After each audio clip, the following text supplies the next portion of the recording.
stop right there. Before you scroll away, let me hit you with a question that could permanently shift how you see the world. Do you believe that being good keeps you safe? That kindness protects you? That generosity guarantees loyalty? That honesty earns respect? If you answered yes to any of these, you're about to confront one of the most dangerous lies society has ever sold you. The greatest mistake people make is assuming that goodness equals safety. Here's the brutal truth. Kindness can burn like fire. It can consume your relationships, your career, your ambitions, until there's nothing left but ashes. Niccolo Machiavelli understood this centuries ago. He saw gentle rulers crushed by their rivals. He witnessed merciful kings stripped of power.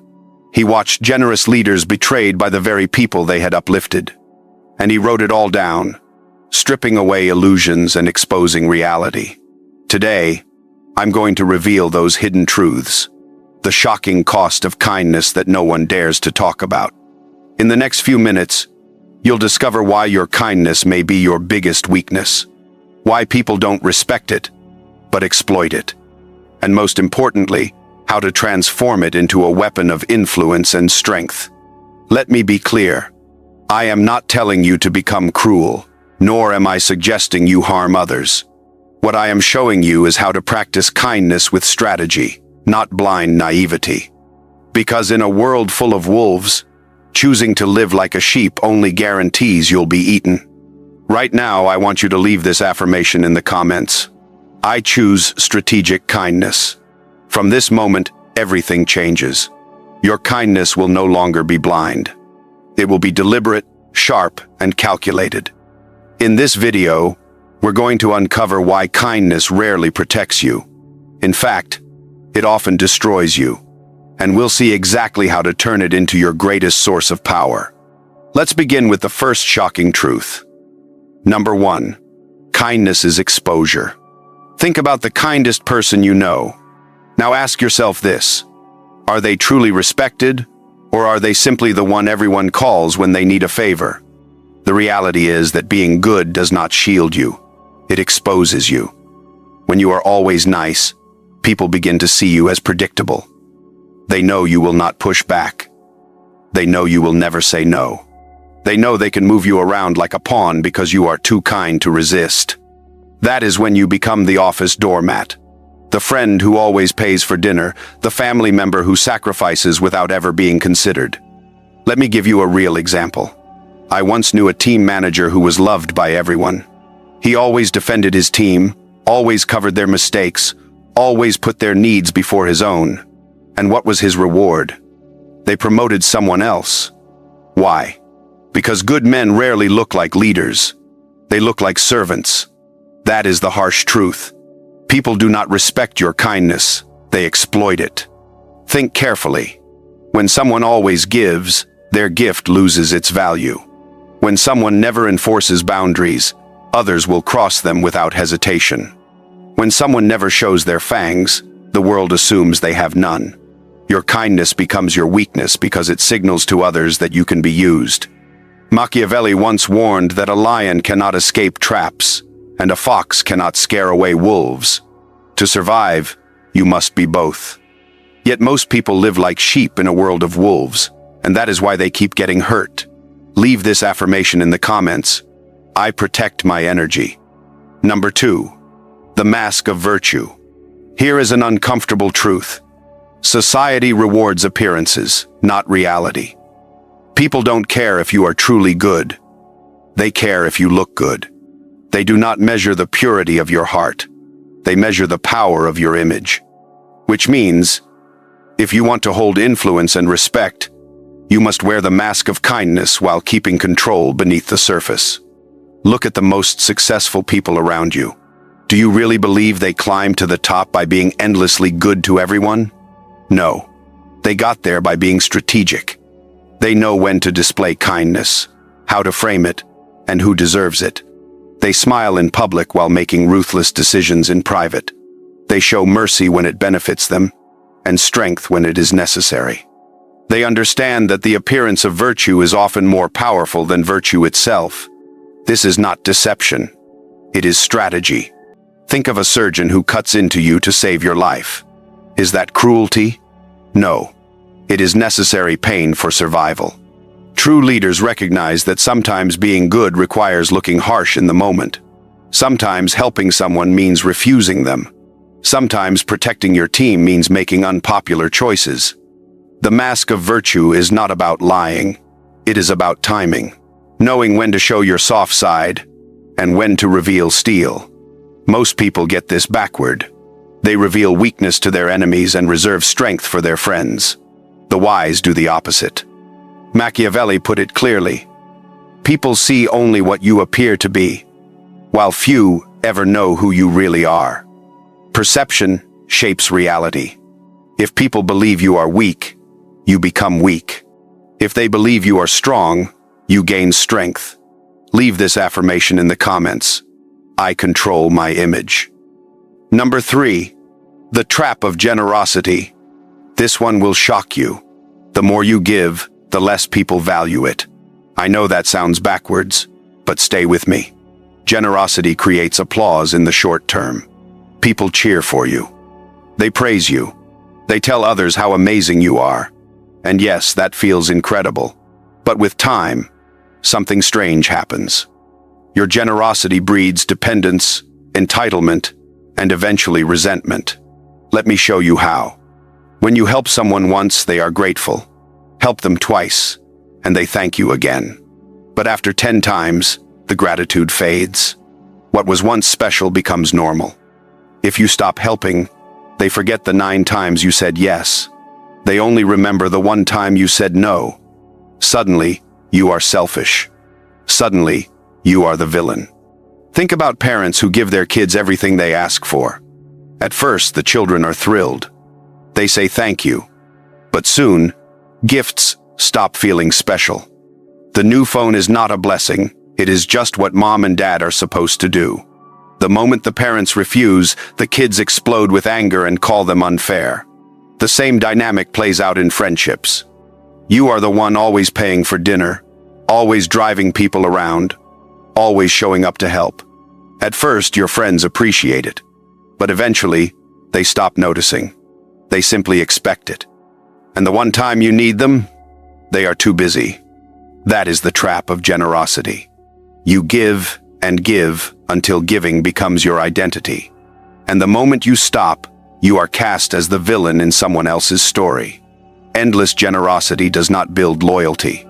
It creates addiction. People become hooked on your giving, and like any addict, they lash out when the supply is cut. The psychology behind this is called hedonic adaptation. Humans quickly get used to good things. What was once extraordinary becomes ordinary. What was once generous becomes expected. Over time, your acts of kindness lose their impact. They vanish into the background. But that one moment you say no, it sticks out like a warning sign. That is what people remember. That is what they complain about. You see this everywhere. At work, if you always stay late, it becomes your standard. Nobody praises you anymore. But leave on time once, and suddenly you look uncommitted. In relationships, if you always give in, surrender becomes expected. But hold your ground once, and you are called difficult. Machiavelli captured this truth when he wrote that benefits should be given sparingly so they taste sweeter. He knew what most people never learn. Scarcity creates value. Abundance destroys it. Leave this affirmation in the comments. I give strategically. Number 4, the economy of power. Everything you do carries a cost. Every favor you grant. Every time you say yes when you wanted to say no. Every hour spent fixing someone else's problems instead of building your own. Most good people never calculate this price. They give and give until there is nothing left, then wonder why they feel drained, bitter, and used. Here is what you must understand. Your time, your energy, and your resources are limited. The more you give them away, the less you have for yourself. Acknowledging this is not selfish. It is arithmetic. Unlimited kindness empties your reserves. And when you are depleted, you cannot help anyone, not even yourself. Think of the safety briefing on an airplane. You are told to put on your oxygen mask first before helping others. Why? Because if you collapse while trying to assist someone else, now there are two lives in danger instead of one. Life follows the same logic. When you exhaust yourself for others, you become the one who needs rescuing. Instead of being an asset, you turn into a liability. The wise understand this. Survival and growth demand protection of one's own resources. This is not cruelty. It is sustainability. I learned this lesson the hard way. For years, I said yes to everyone, every request, every favor, every quick question that turned into hours of unpaid labor. I thought I was being good. But here is what happened. I began resenting people. I grew angry and bitter. My own projects fell behind. My dreams were postponed. And the cruel irony? I was less available to those who truly needed me. That is when it hit me. Every time I said yes to someone else, I was saying no to myself. And once you abandon yourself, you eventually abandon everyone else. The most generous people in history were not those who said yes to everything. They were those who said no to almost everything, so they could say yes to the right things with full force. Machiavelli wrote that anyone who wants to be obeyed must know how to command. You cannot command others if you cannot command your own time, your own energy, your own resources. You cannot lead others if you cannot lead yourself. Leave this affirmation in the comments. I protect my resources. Number 5. The illusion of gratitude. This truth will permanently change the way you see human nature. Gratitude is temporary. I know that may sting, but it is reality. The favors you grant, the help you give, the sacrifices you make, all of them have an expiration date in people's minds.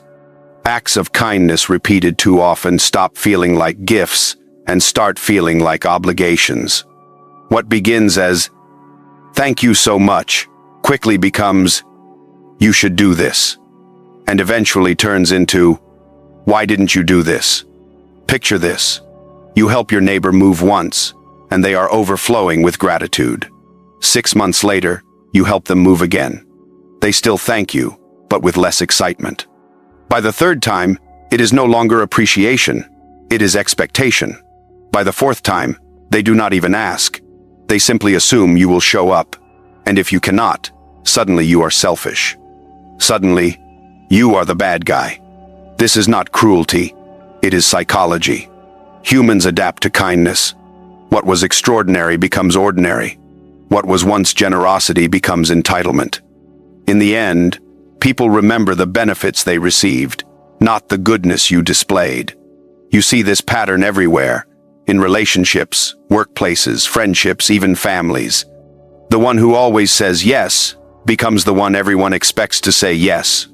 The reliable helper becomes the default problem solver. And when that person finally sets a boundary or dares to say no, they are treated like a traitor.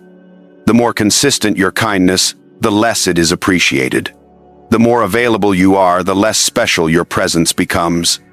The more you give without asking for anything in return, the more people assume it costs you nothing. This is the illusion of gratitude. We imagine that by giving more, people will be more thankful. In reality, they become less thankful, because their expectations keep rising. Strangely, the people who appreciate you the most are often the ones you have helped the least. The ones who take you for granted are usually those you have helped the most. This does not mean people are evil. It means people are human, and humans naturally adjust their expectations based on repeated experiences. Understanding this does not mean you should stop being kind. It means you must be strategic with your kindness. Set boundaries. Place conditions on your help from time to time. Allow people to experience what it feels like when you are not there to solve their problems. Machiavelli observed that men judge more by what they see than by what they remember. People see what you are doing now far more clearly than they recall what you did yesterday. Your past kindness fades into invisibility. Your present actions define how they evaluate you. Leave this affirmation in the comments. I create lasting impact. Number 6. The strategic use of virtue. I am not telling you to become cold or heartless. I am not saying that compassion, honesty, and generosity should be thrown away. What I am saying is this: these virtues must be used like weapons, with precision, at the right time, to achieve maximum impact. A sword collecting dust on a shelf protects no one. But in the hands of a skilled warrior, used at the decisive moment, it can save an entire kingdom. Your kindness should work the same way. When you help someone, it should be intentional. When you show mercy, it should be strategic. When you give, it should create the outcome you desire. For example, instead of helping everyone a little, help the right person a lot. Instead of being equally nice to all, be extraordinarily kind to those who truly matter. Instead of saying yes to everything, say yes with power to the things that align with your mission. This approach creates 3 results. First, your help becomes more valuable because it is scarce. Second, you make a greater positive impact because your effort is focused. Third, people respect you more because your kindness is selective, not automatic. Think of the leaders most admired in history. Martin Luther King Jr. was not gentle with injustice. He confronted it directly and powerfully. Mother Teresa did not try to help the entire world. She concentrated fiercely on the poorest of the poor.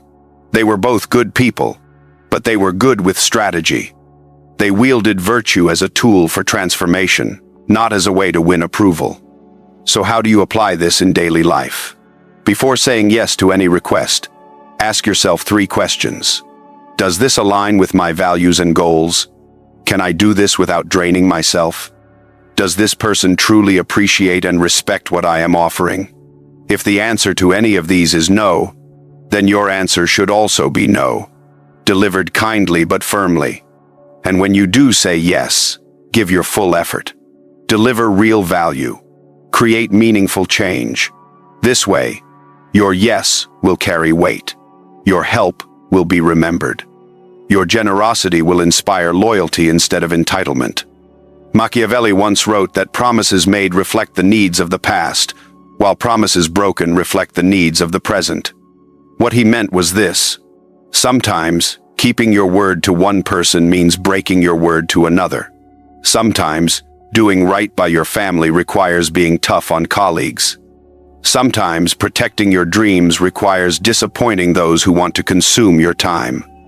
Strategic virtue is not selfishness. It is effectiveness. Leave this affirmation in the comments. I choose effective kindness. Number 7. Results over intentions. The world does not measure what is in your heart. It measures what you accomplish. You could have the purest motives, the noblest dreams, the kindest thoughts, but if your actions fail to produce real outcomes, none of that matters. History does not remember good intentions. It remembers results. Let me ask you something. Would you rather be remembered as the kind soul who achieved nothing, or as the tough-minded person who actually made the world better? Most people instinctively choose the first because it feels safer. But here is the reality they overlook. Being remembered only for kindness means being forgotten entirely. This is the harsh but undeniable truth. Sometimes being truly good means doing things that do not look good in the moment. Surface-level kindness often creates temporary comfort, while difficult decisions create lasting impact.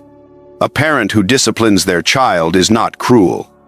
They are showing love by teaching lessons that matter. A teacher who gives low grades is not heartless. They are preparing students for the real world. A boss who demands excellence is not unfair.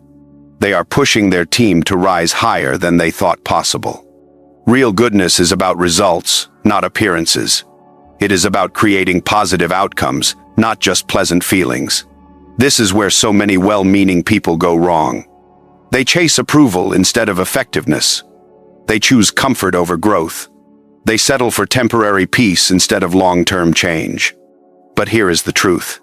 If your kindness does not lead to meaningful results, it is not true goodness. It is just niceness, and niceness is not enough. The nice person avoids conflict. The good person resolves it. The nice person says what people want to hear. The good person says what they need to hear. The nice person preserves the status quo. The good person drives transformation. The world is already overflowing with nice people who achieve nothing. What it desperately needs are good people who produce results. Machiavelli put it bluntly: the ends justify the means. This does not mean you should commit evil for a good outcome. The deeper message is this: your intentions are irrelevant if they do not deliver real results. People cannot live inside your heart. They live with the consequences of your actions. That is why true goodness requires courage. It requires you to put outcomes above appearances. It demands that you stop asking, "Do they like me?" and start asking, "Does this actually make things better?" In the end, people will not remember your intentions. They will remember what you built, what you changed, and what you left behind. Leave this affirmation in the comments. I focus on results. Number 8, legacy and survival.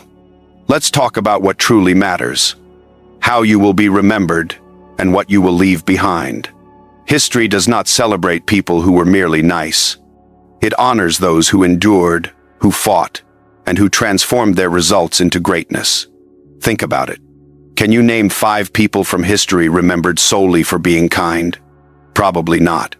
But you can easily name 5 who created lasting change, even if they were not always pleasant to work with. Steve Jobs was not famous for being gentle. He was demanding, relentless, and often harsh. Yet he revolutionized the way billions of people live. I am not telling you to be cruel. I am saying that being remembered for making an impact is far better than being forgotten for being agreeable. Here is what most people misunderstand about legacy. You cannot leave a positive mark on the world if you do not survive long enough to create it. Survival, in business, in relationships, in life, requires more than kindness. It requires intelligence, strategy, and at times, toughness. The kindest souls cannot help anyone if they are destroyed by opportunists. The most generous cannot give if they empty themselves too soon. The most honest cannot speak truth if they are silenced by those who thrive on lies. You must survive first. Then you can thrive. Then you can build the legacy you want. That means protecting yourself so you can protect others. Building your strength so you can lift others. Becoming powerful so you can help the powerless. This is not selfishness, it is strategy. It is not cruelty. It is prudence. It is not abandoning kindness. It is preserving it so it can truly make a difference. Look at those who created lasting positive change in the world. They were not pushovers. They were not people pleasers. They did not hesitate to say no, to enforce boundaries, to make difficult calls. They understood that goodness is not weakness. True goodness is the strength to choose kindness when it matters most. Machiavelli once said, "It is better to be feared than loved, if you cannot be both." His point was not that love is useless. His point was that respect matters more than affection. Impact matters more than popularity. Results matter more than feelings. You do not have to choose between being good and being strong. You can and should be both.